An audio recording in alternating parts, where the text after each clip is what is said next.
right. Hi, everyone. Thank you for joining our webinar on how to build a powerful supply chain control tower with Lobster and Caroz. We've had a lot of registrations for this one, and we're very excited to show you more soon. But before we kick it off, some short mentions. This webinar is being recorded, and we will share it with you afterwards. We also have a Q&A planned at the end of this webinar, and you can submit your questions at any time at the sidebar of the screen.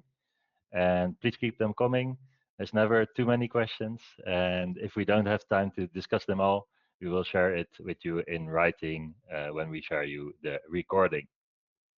And finally, to keep it fun and interactive, we have several polls scheduled during the webinar, so make sure you vote along when they pop up on your screen.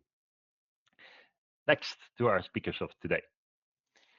My name is Joris Albers, and I am working at Lobster for about 2.5 years as account executive in the Benelux region.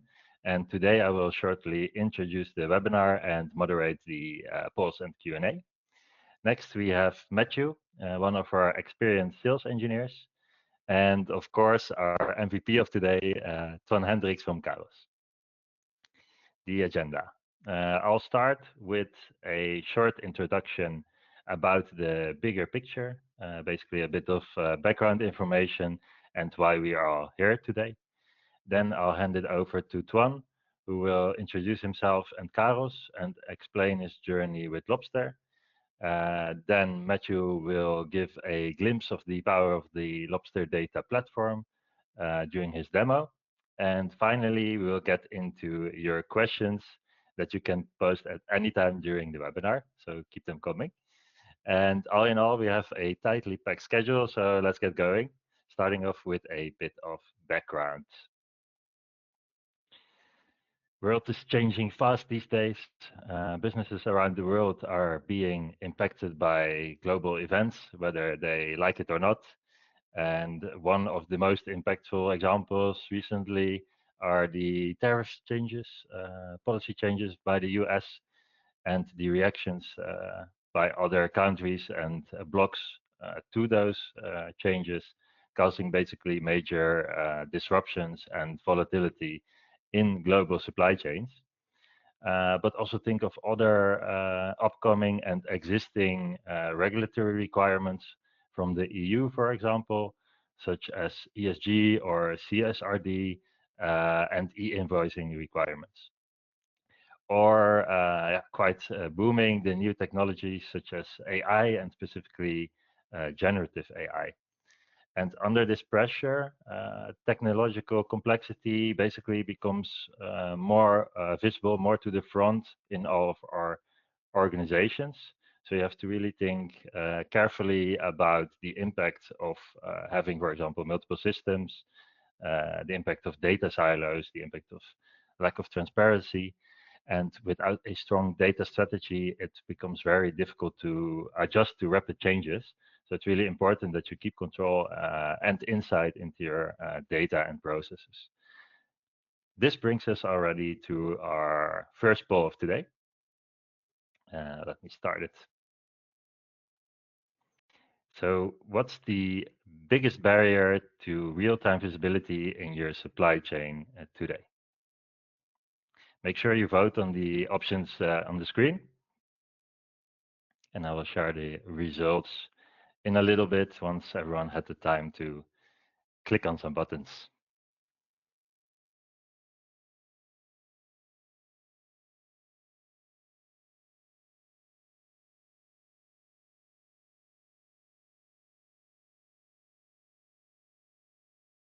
All right, I see already quite some answers coming in. Give it a bit more time.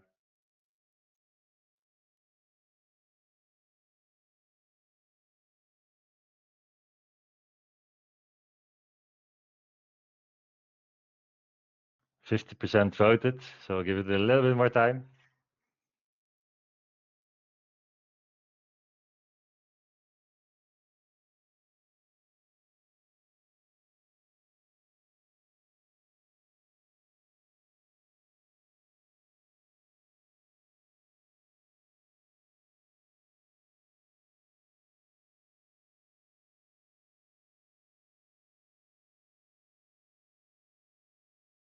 right. I see the last votes coming in, so I'll share the results now. And the winner of today is manual processes. And this is something I definitely recognize in the conversations we have all the time with our customers. Second place, disconnected systems. Oh, second, lack of integrated data, sorry, and then disconnected systems. And the last place, slow partner onboarding. Thank you for the input. If you have any questions or if you want to know something specific about this, please feel free to post a question in the Q&A option at the side of the webinar. All right, let's continue to the next one.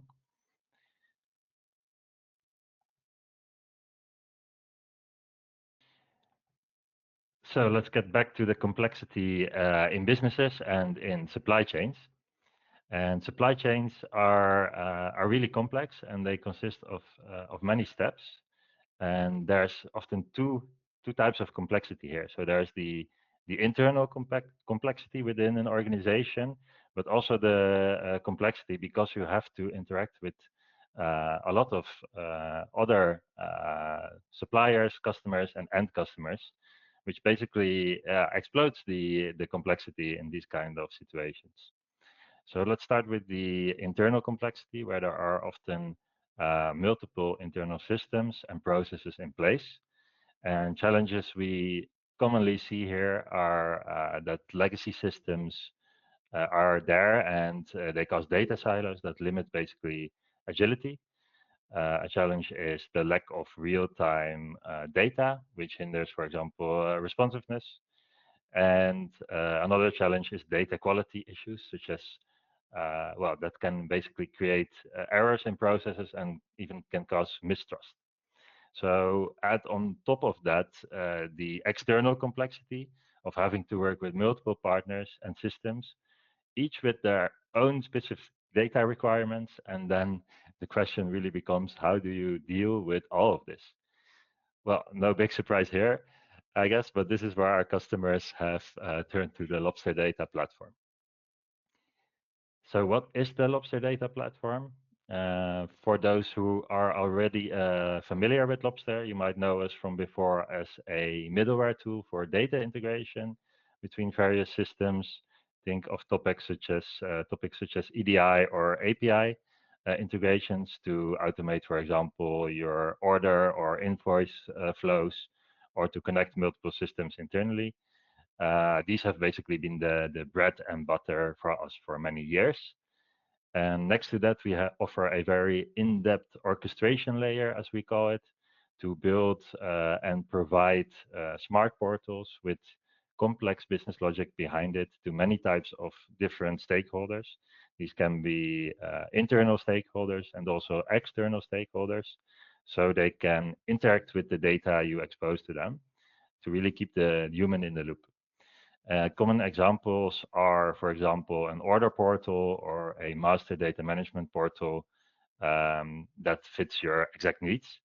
And we understand that every business is different. And therefore, with our platform, we really make these interfaces visual. And so you can easily connect your supply chain partners. It's really important for us to make it as easy as possible for our customers, making use of a no-code approach so they can easily configure interfaces and portals. Matthew will show you a lot more about this later on. Out of the box, we support all common industry formats and data protocols, so you can connect with any type of system you can think of.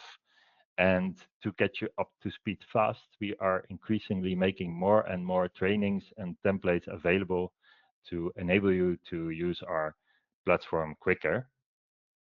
Altogether, we are convinced that the Lobster Data Platform really enables you to execute your data strategy with the goal of basically strengthening your company's position during these volatile times in the market. All right, we invited Twan from Caroz today to tell you more about how they used Lobster in building a powerful supply chain control tower. So Twan, thank you for joining, and over to you. Hi everyone, thanks for having me on this webinar. I am Twan Hendricks, Team Lead Business Process Management and IT Operations at Caroz. I joined Caroz at the start of 2022, bringing over 15 years of experience in transport operations and process engineering.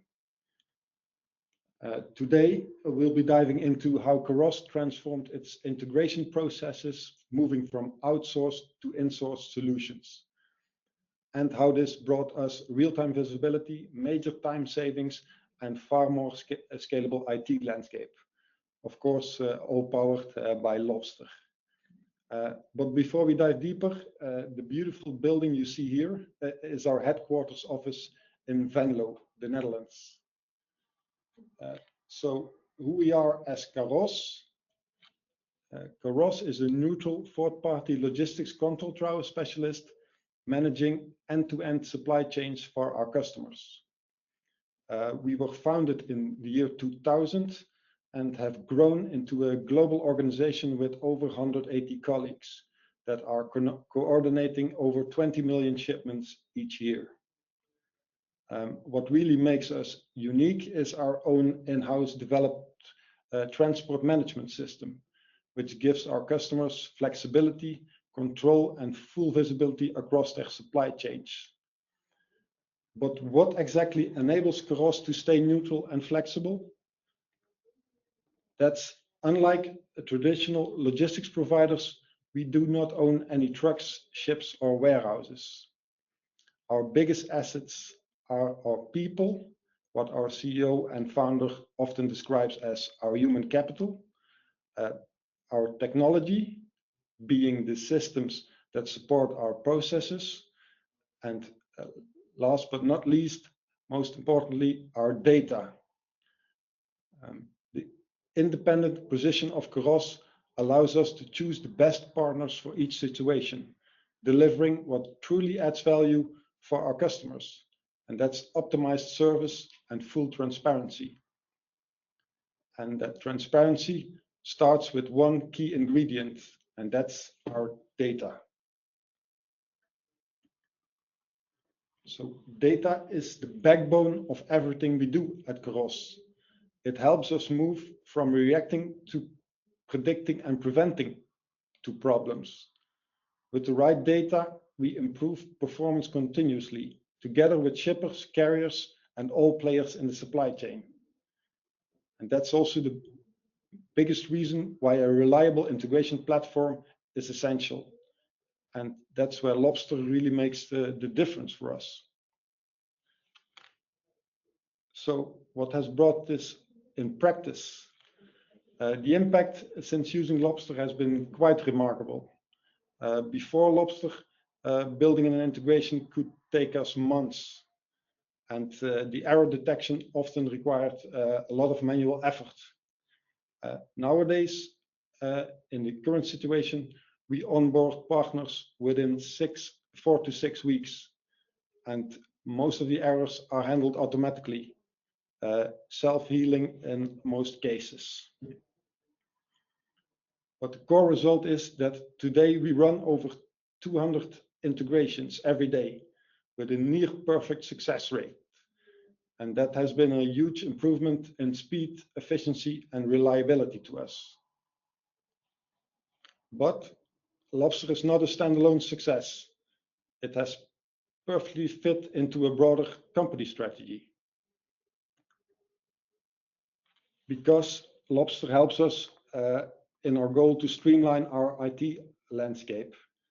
And there we aim for an environment that is easier to manage, highly secure, and ready for rapid innovation, all while avoiding unnecessary costs. For our IT landscape, our core objective is to have consistent, reliable data available across the organization for our customers, but also for our partners. So please let me show you what that looks like in practice.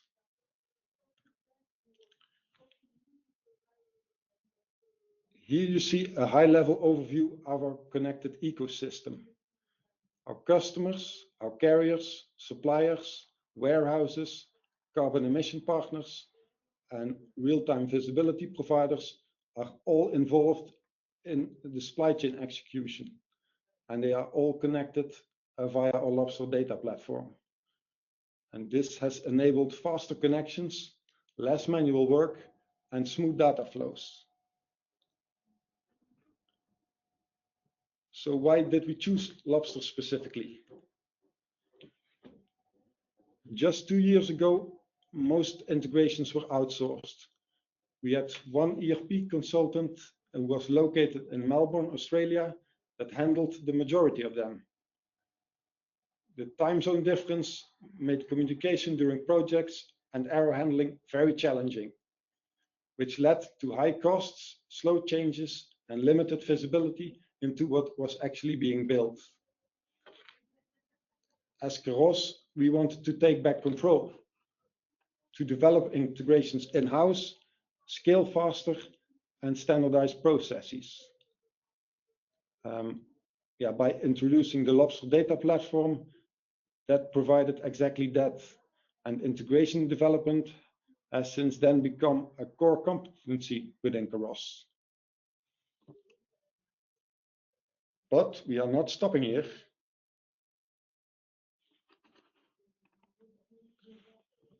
For the future, we are planning to standardize further by building an API layer that is based on a canonical data model, allowing us to create one common language between systems.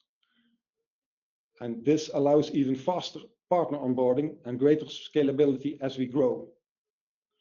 Our next goal at Caroz will be realizing new integrations in 1 or 2 weeks, instead of the 4 to 6 weeks that it is now. Now you heard our future direction. I'm very curious to learn more about yours.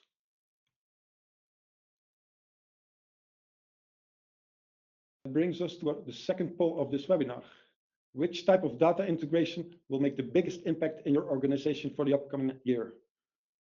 Let's take a look. Thank you.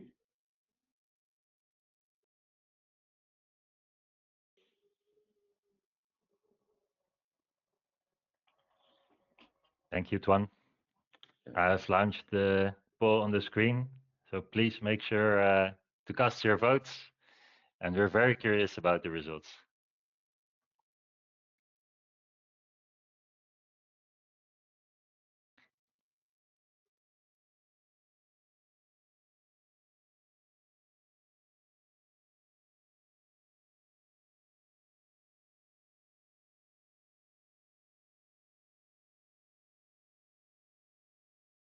And while you cast your votes, also make sure to think about some questions for me, for Tuan, and feel free to post them in the Q&A section.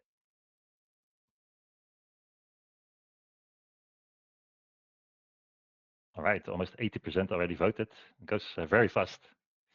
I'll give it a few more seconds and then I'll show you the results.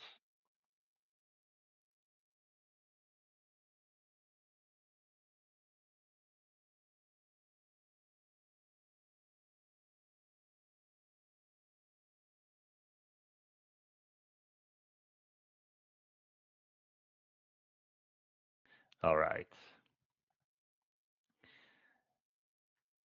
Thank you for voting.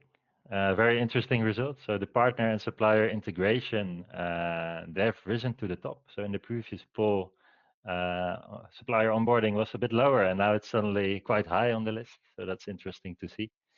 And this is basically followed by end-to-end supply chain visibility and modernizing legacy system connections.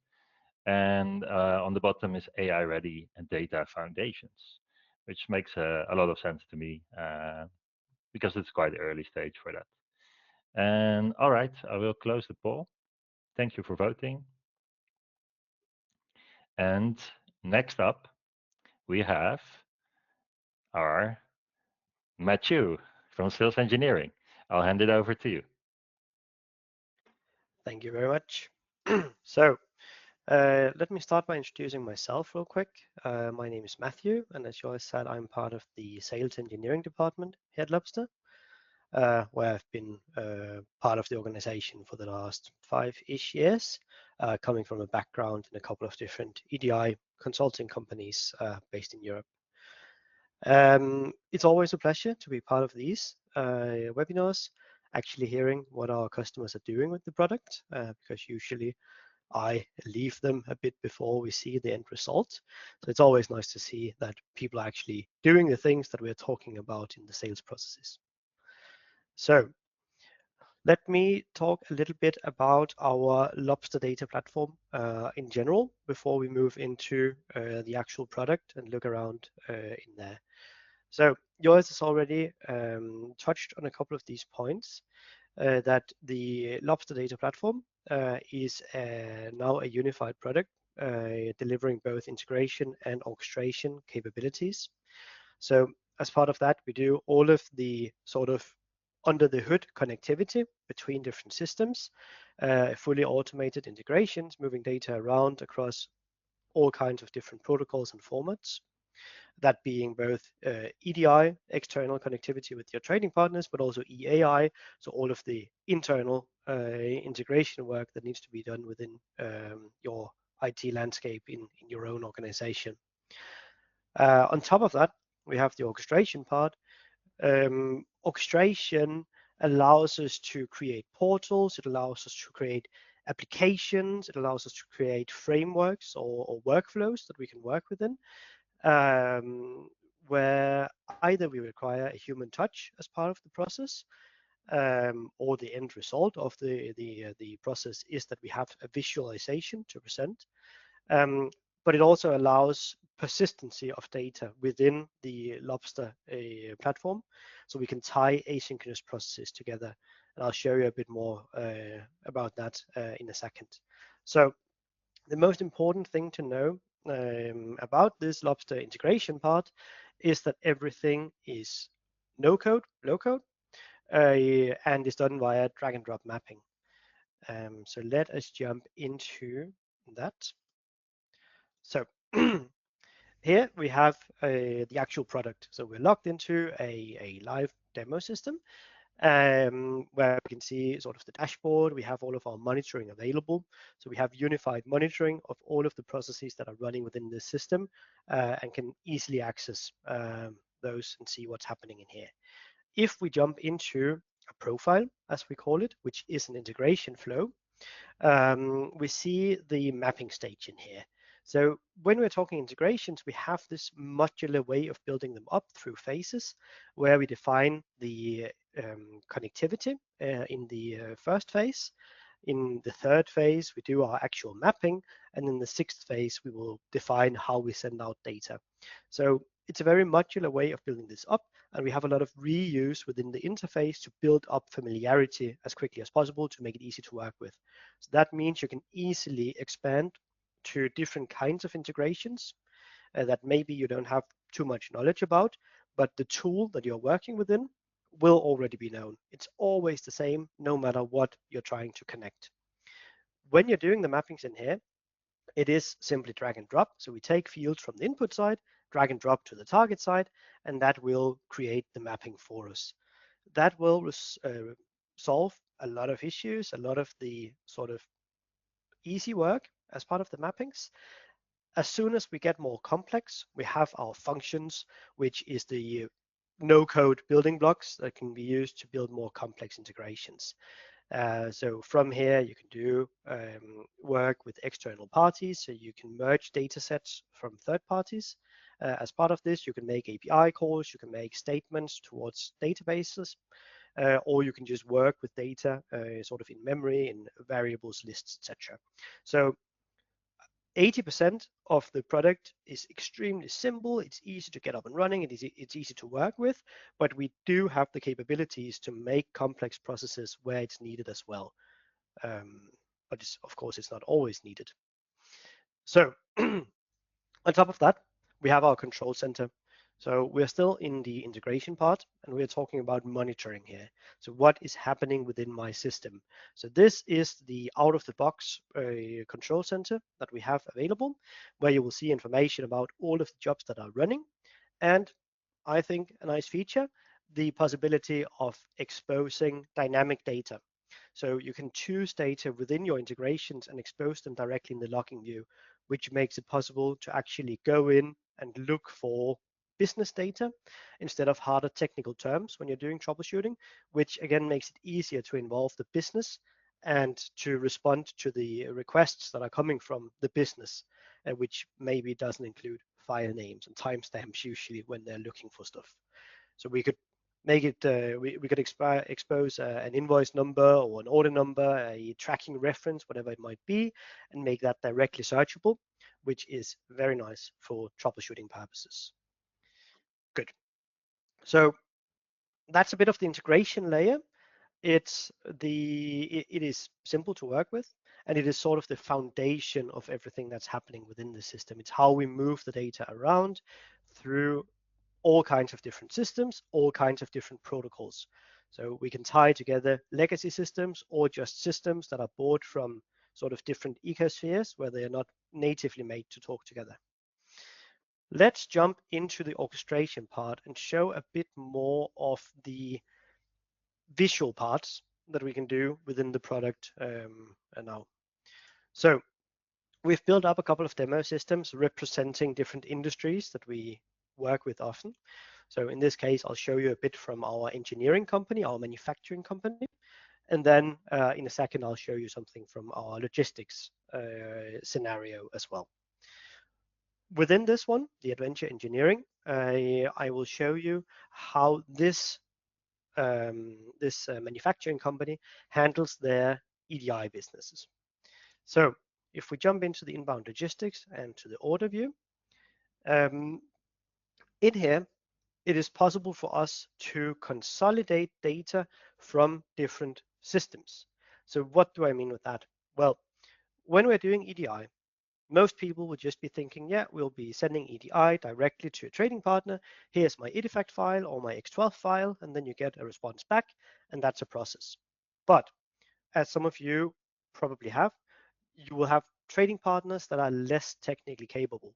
So that means they can't do proper EDI. Well, what do we do then? We still want the data. We don't want to do manual entries. Well, we use web EDI. So as part of our platform, we can expose a web EDI portal.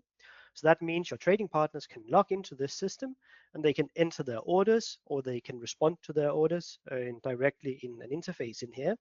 That will be converted to actual structured data, which will of course be sent to the ERP systems or the TMS systems or wherever the data is needed. But because everything is happening within the same system, we can consolidate that into one view.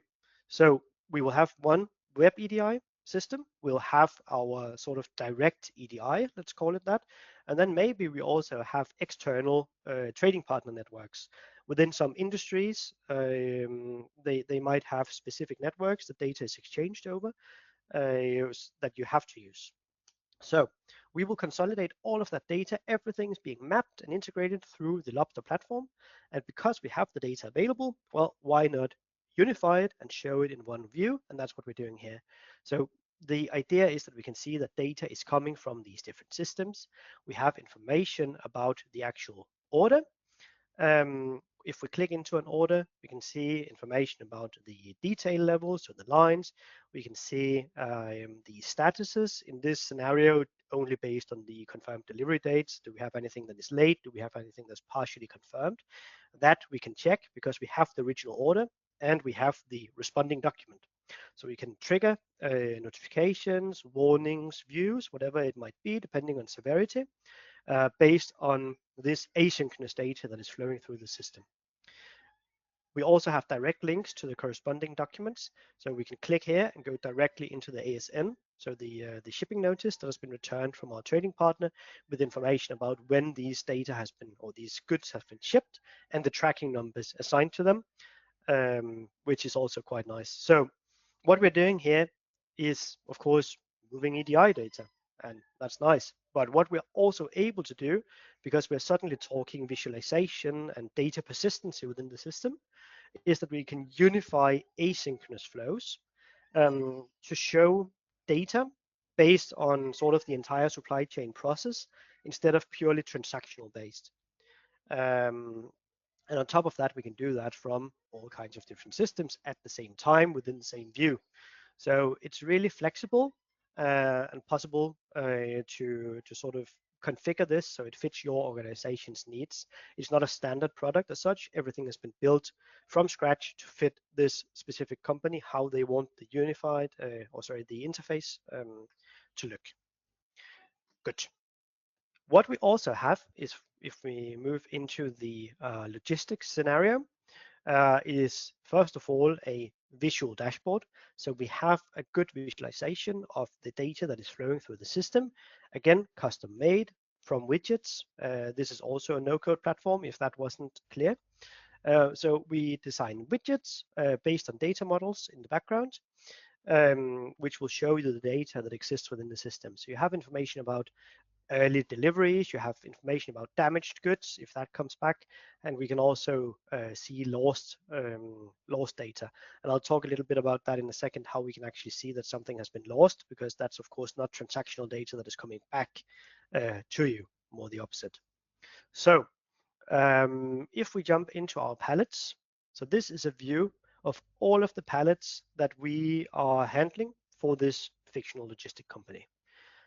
If we jump into a palette here, we see that we have a number of different scans assigned to this.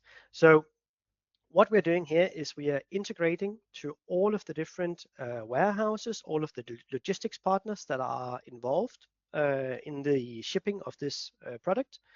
So every time we scan the product, which we of course do when it leaves a store, when it goes to a cross-docking warehouse, when it is shipped to the end customer, every time we scan a label, we send it into the Lobster system and store it in here.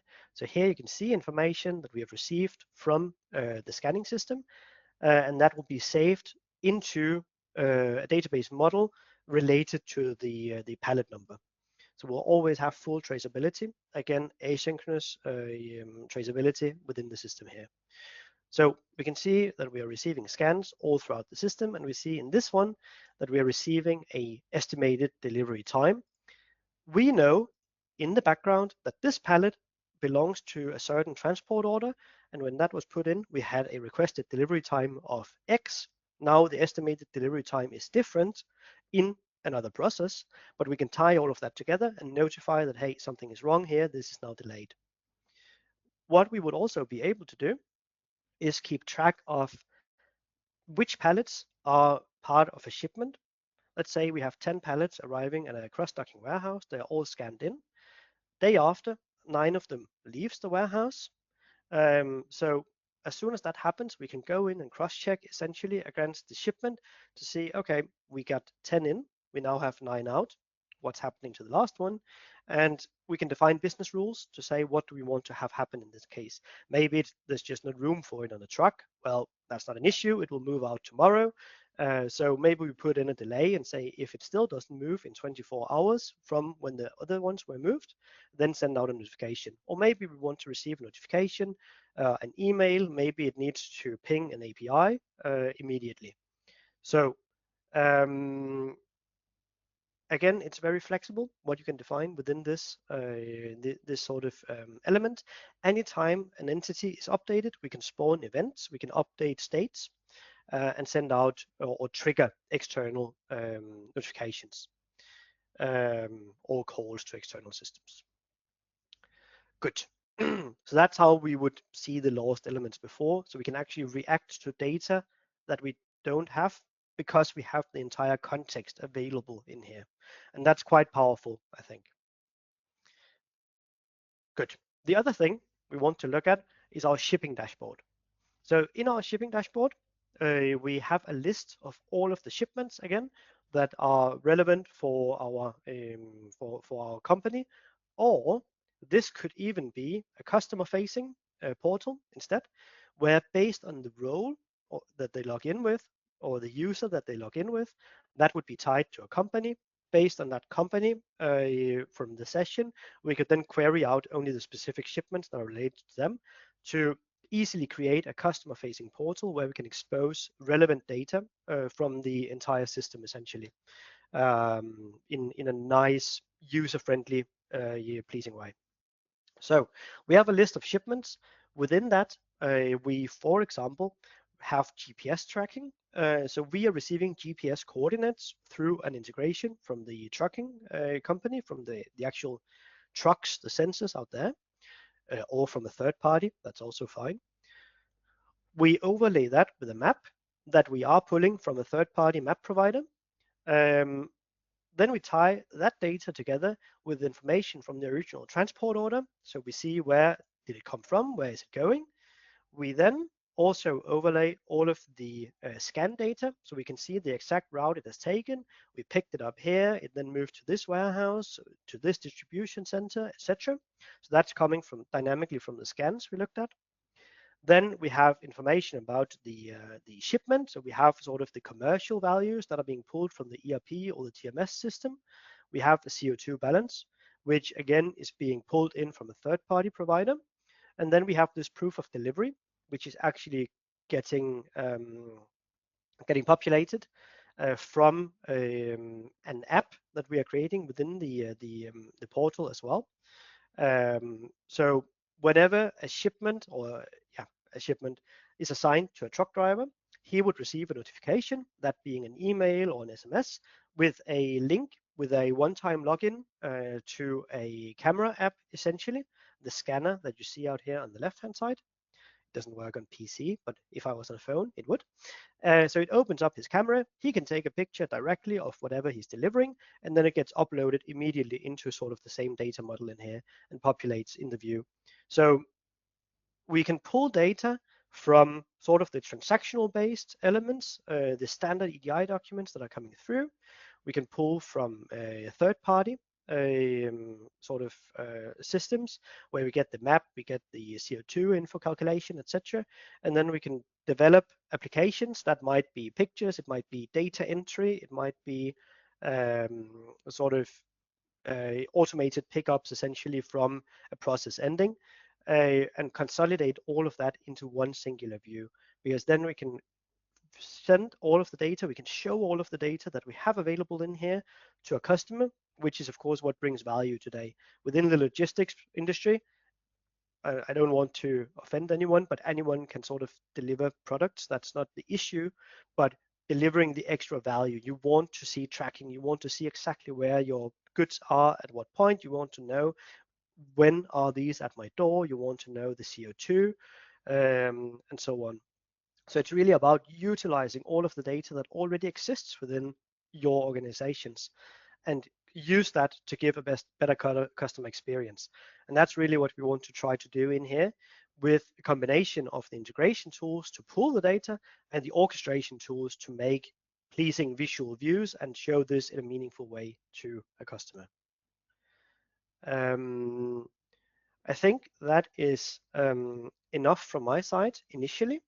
If there are any questions to any of this, any clarifications, feel free to put it in the questions section in here, and then we'll take it up during the Q&A in a second. Yeah, back to you, Joyce, to start the last poll, I think. Thank you, Matthew. All right, I will start the last poll. So what's the manual process you'd automate tomorrow if you could?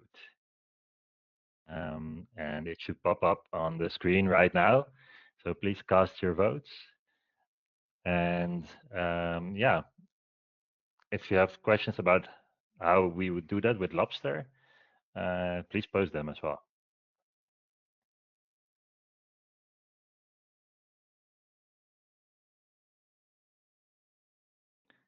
All right, votes are starting to come in.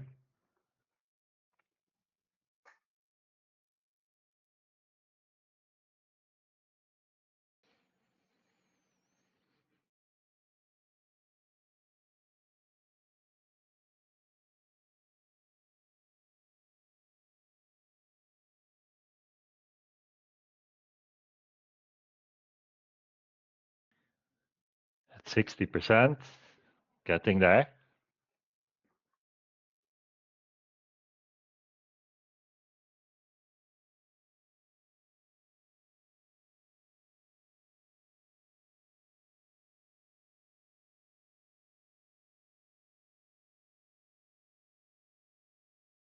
Give it a few more seconds, and then I'll share you the results.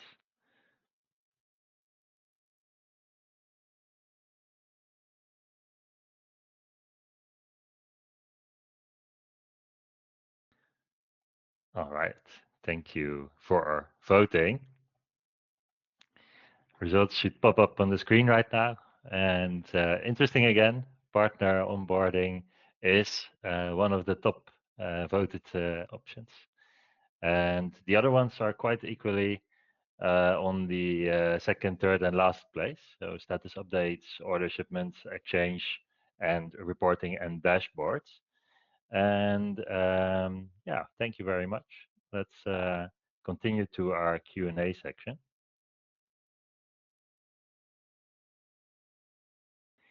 All right, we have quite some questions in the chat already, but please take a moment to reflect on what you've heard today and post anything that is crossing your mind. Feel free to ask us. Maybe we can bring you, Matthew, and Tuan in the screen as well, so I can ask you the questions. Please, if you can turn on your cameras. Sure. Should we just Thank you. take them from one end, or? Yeah, I will read them to you, and then I'll ask you to answer. So the first one that came in today is for you, Matthew. Lobster is only for data orchestrations and integrations? Question mark. How about processes? Okay, so I think that is purely a question of sort of terminology and understanding of the words here. So hopefully it became a bit clearer during what I showed, but I would say that we do support process-oriented well, processes. As part of this, you can build full processes into the orchestration tool in there. So as we understand it in our terminology, integration is for the sort of backend automated. We're moving data from A to B. The orchestration part is more for either visualization of data, for manual data entries or interactions with the data, or for sort of processes, workflows that require persistency in the data to be interacted with throughout a process. So hopefully that covers the question, and it's mostly about terminology. All right, thank you. And the next one is for you, Tuan. So did I understand correctly that Caroz only uses the integration layer of Lobster? Because yeah, you mostly talked about that. And does that mean you use the integration layer to link all the build integrations with your home developed TMS? Yes, good observation. We indeed use the data platform to connect all our systems. Beside our TMS system, there is also an ERP involved. But yeah, the orchestration part we are not using yet. Yeah. So Okay. for data visualization, we are using our own tools or other tools than Lobster. Yeah. Correct. Thank you. The next one. If we inform partners to enter orders in our portal manually, then it becomes non-automated EDI integration. What do you think of this, Matthew? Good question. So that is correct. I mean, that's just the clear definition that it's non-automated, but you can't do better than your trading partners can. So yes, it won't be a fully automated EDI flow, but if your trading partner can't do that, well, what's the next best thing you can do? Your choices are they enter the data for you, or you enter the data yourself based on an email or a telephone call that they would be sending you. So what's the best option in that case? probably to have them do the work. So does it increase the risk of faulty data entry? Yes, it does, but you can build validation into the tool. So whenever you enter data through the Web EDI portal, it could be made so you're only allowed to choose products that exist. You're only allowed to choose quantities within a certain threshold, dates that are already sort of qualified based on calculations we're doing on your normal delivery times, as an example. So yes, it is an unautomated flow, but that is better than nothing in the cases where it isn't possible to do better. Yeah, great answer. So basically, you put the responsibility of providing the data externally instead of that you as a company have to do all the work, and you give them a framework, some conditions, and then it automatically enters your systems without manual work from your side. Thank you. So another question is about, I think, the scope of Lobster and what it can do, which is, so Lobster does the job of analytics, dashboarding, data integrations, ALM. So maybe, yeah, that one is for Matthew. Mhm. I think I would need a definition on ALM. Maybe that's just me being stupid, but if you could look that up for me while I talk. But yes, we do cover that part. I would say analytics is not a core competency of the product.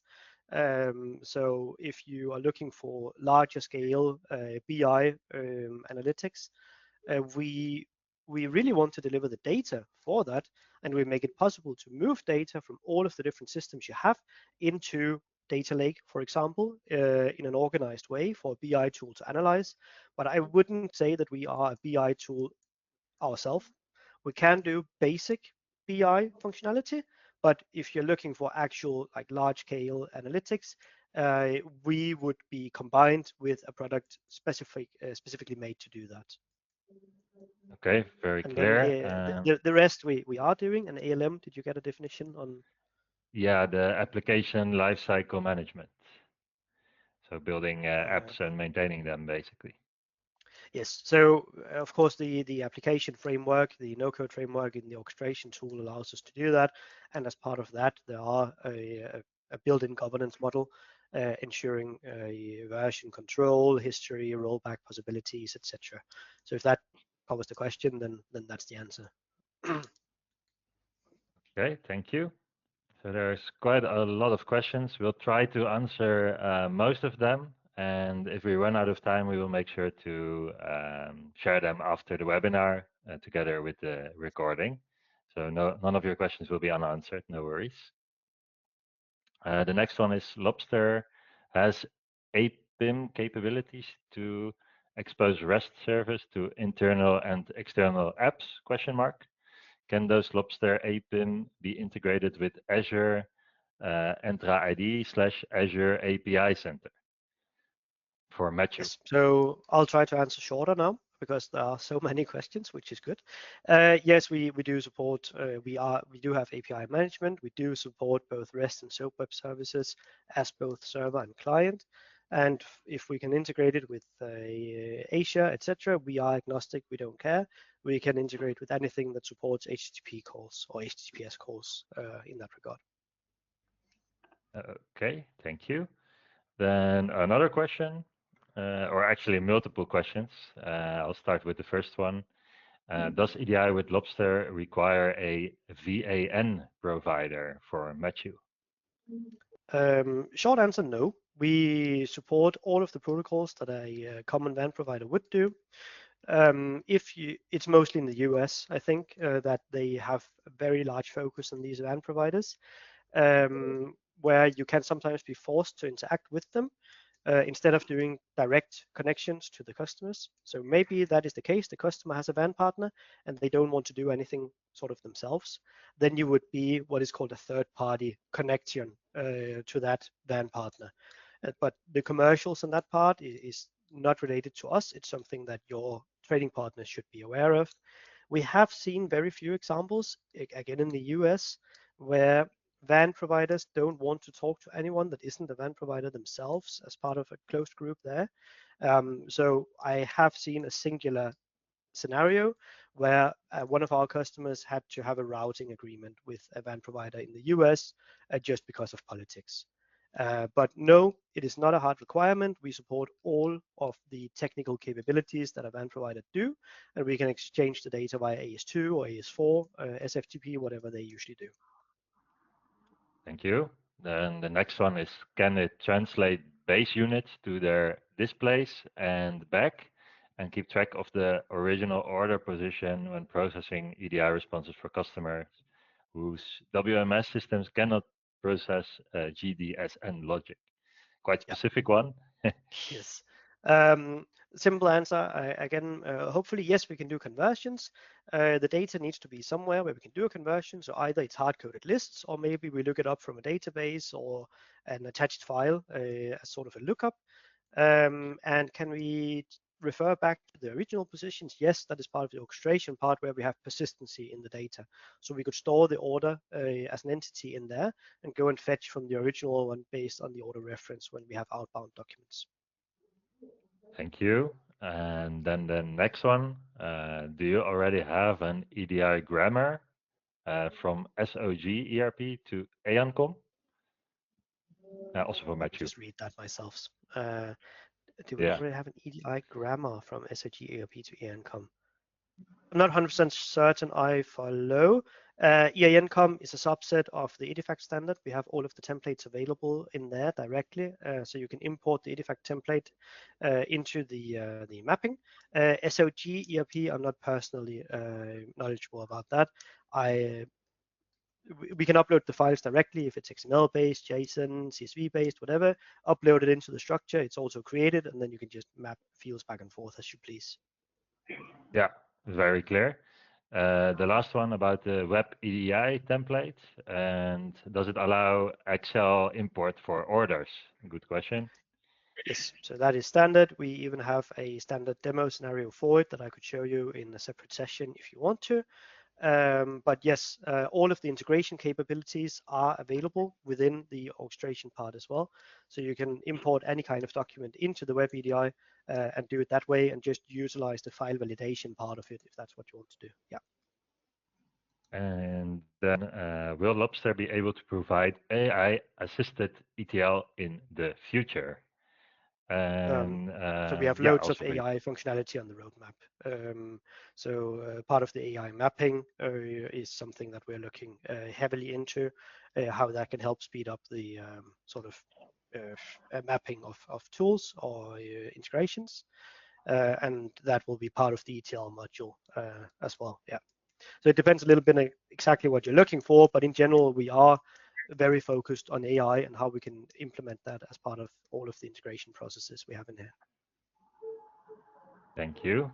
I would maybe add on top that we already have options to create automatic documentation, to make use of our internal chatbot to find the exact functions and transformations you need to make it basically easier for you to find what you need in our platform.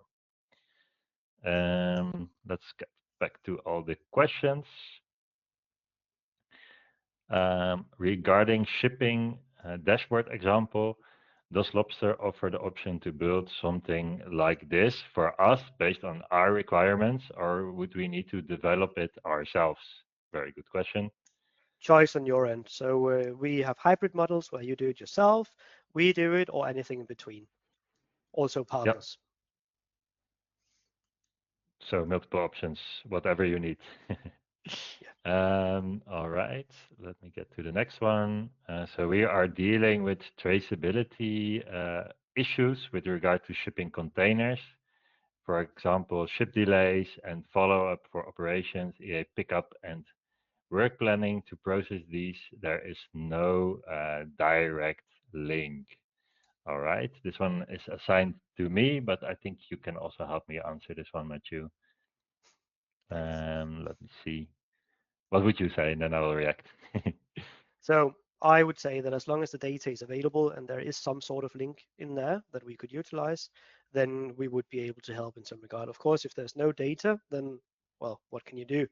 But if you have information about the containers going back and forth, you have information about the parent shipments and how they sort of belong to each other, then we would be able to sort of tie the data together, even though it comes in asynchronously and from different parties. As long as you have some sort of link in there that we could utilize, build a logic around, then we would be able to show it in some form. And that's part of the beauty of not having predefined processes, but just delivering a toolbox that you can utilize yourself. So as long as you can form the business logic sort of in your head, then we would be able to replicate it in a dashboard. All right, thank you. I think we have time for one or two more questions, and then we have to round it up. Let's see, what's the next one? Is it possible to have customer or partner onboarding to B2C portal so that they have visibility to various dashboards based on their roles? Good question. Yes. Very short question, yes. Yes. We can expose all of the data in here, and we can query it based on the session that is currently logged in. So you could create a portal either for self-onboarding even, but also just for tracking purposes, just like we saw the shipping dashboard here at the end. All right, then the last question is for Tuan, and then we have to round it up. Tuan, your 4PL implementation speed has clearly improved, but how have your implementation costs changed? Are they still relatively high? And if so, what typical cost range should customers expect? Yeah, I think they have significantly lowered because we are now doing it ourselves. We have no longer external cost on an external partner. And by doing it ourselves, yeah, we have also learned how to improve our integrations and how to further standardize. So in the past, we would build tailor-made solutions. And now with the Lobster Data Platform, yeah, we can reuse profiles we used for previous customers. The things we have built there, yeah, it's all gained experience, and that significantly lowers the cost for all the future integrations. So by experiences, it will become cheaper for us and for the customer. Thank you. All right, we have 2 minutes left, so I will wrap it up. Don't worry, we'll answer all the remaining questions after sharing or including sharing the webinar recording. And we will also share our roadmap overview. So there's a lot of things we are still doing. And hereby, I would also like you to or to invite you for our upcoming event in Rotterdam in the Vanillefabriek on the 12th of March. We're going to host a big event with a lot of experts joining our event, and we'll be talking about two main tracks: paper to digital and AI-ready supply chains.